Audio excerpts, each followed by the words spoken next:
Okay, welcome back. What we're going to do now is we're going to cover a couple more things in this lesson regarding layering, coloring, and the selection. Now I've opened up a picture of some art I did with Mickey, and the original that I created was basically a picture of Mickey Mouse. My rendering not real good, but I've dechecked it or deselected it. I've gone up here and I used my zooming tool, went in and I changed the outline. Now the reason I did that was because my outline was broken. If I'd colored my outside, it would bleed through, and I don't want it to bleed through because at this point we want to have clear lines in order to come up with a good effect. Now you also notice in this particular one right here, I'm moving over here. This is part of the same project, by the way. I'm just using this as an illustration. We remove this check mark so we don't get distracted.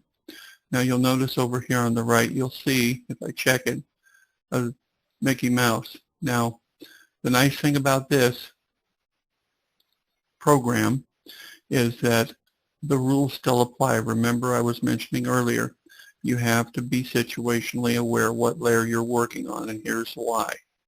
If I click on this layer, which is the Mickey outline, and I hit Control A, which is select all, and then I push my delete key, you'll notice I'm still on the Mickey outline layer, but if I enable the viewing of it, it's now gone. You have to be aware of what's going on, because if you are not paying attention to what you're doing and what layer you're on, you can make several key crucial mistakes or faux pas, or happy accidents, as Bob Ross used to say. You don't want to make any happy accidents, so please be situationally aware. Anyway, let's step back over here. I want to go back over here, and in the same premise, I want to go ahead and I want to hit Control A, which is select all. And I'm going to step back up here and go back to our other canvas here, still on the Mickey outline, and if I hit Control V, that will paste Mickey. The difference now is the original picture that I was working with had text in it, and you'll notice that the outline here is now capable of let's go ahead and go back here. Let's select all, hit Control C. Let's go back here and hit Control V. There we go. Now I've got the proper outline. I had Mickey Mouse in the memory already. And again, it goes back to being situationally aware. If you don't keep situationally aware, you're going to wind up making a crucial mistake like that, and you'll scratch your head and wonder, what did I do? Now let's go here and hit my paint can. And to prove that I don't have an outline that's got a broken line in it, I can color something and then just hit Control Z to uncolor it. Now, why would I be interested in doing this? Let's remove my background color, and you'll notice that Mickey here has got a little problem. He's got an outline that's clear. He's got the black ears and the black head, but I want to paint just his face. I don't want to go over the lines. So what I can do is I can use my selection tool to help me out. And what I mean by that is, if I select something here, and in this case I'm going to select just his head. Now let me add a new layer. Okay, layer number 4, and I'm going to do face paints. Okay, now this layer is face paints. Now the reason I'm making that face paint layer is I'm going to go to my magic wand tool. I'm going to hit Control D and deselect everything. Then I'm going to just, while I'm on the Mickey outline layer, I'm going to hit my left mouse button. This is going to only select this area on his face. Now I can go up here to the face paint layer, and I can proceed to pick a skin tone color here.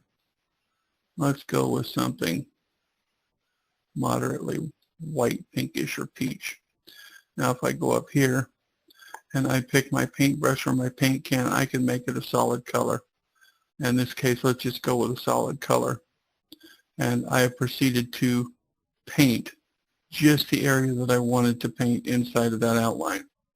Why is this important? Well, if I deselect my Mickey outline, you can see if I hit Control D, I just have an outline. From this point, I can go back and use this either as a template as a soft mask, or I can use this as a template to do shading for Mickey's face to put in some depth to the actual painting.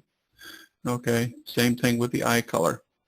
I've gone in here previously and I marked out these eye colors. Now, you'll notice the eye color is very abrupt, but because the eye color is separate on a different layer, if I go up here, and I haven't selected anything, so by default, the adjustment will be for everything. So let's go to the effects, go to blurs, hit the Gaussian blur, and now you'll notice if I bump the Gaussian blur way up here, you'll notice that the eyes suddenly go opaque.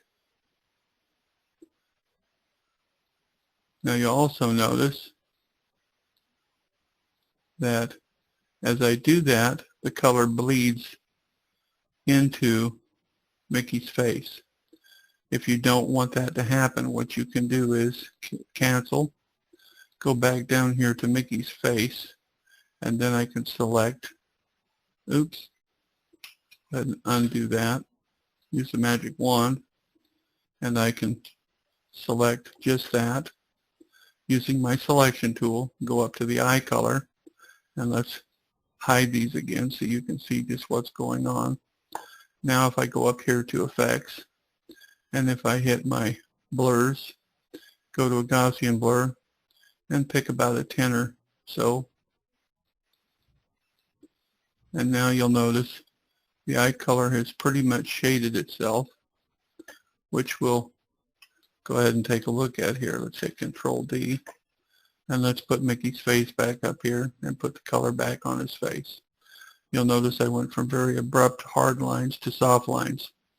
I haven't had to go in and do much work, haven't had to go in and do much shading, and this is what makes your selection tool and your layers really cool, because now I have the option to go back in here and I can shade the eyes further, I can shade the face further by going to that layer, or I can go to the Mickey outline and I can put an outline or drop shadow specifically on Mickey, or I can add more layers and do some shading either inside or outside of his face. Anyway, please practice this. Please use your tools. Please get comfortable with the different layers and the different options you've got.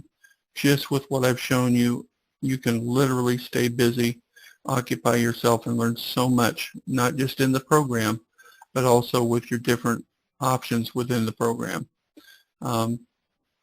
And this also, just for the record, this also applies to other programs within the operating system environment, whether you're using Macintosh, Apple, if you're using Linux, whether it's the Debian, Red Hat, Fedora, whatever, if you're using Microsoft, if you're using Windows 95 up through Windows 7, the look is a little bit different, but you're still always coming back to these same basic menu drop-downs. Windows 7 has changed the way it looks. However, if you pay attention to file, edit, view, and things like that, you will notice similarities in the new Windows 7 environment. So please be aware of that.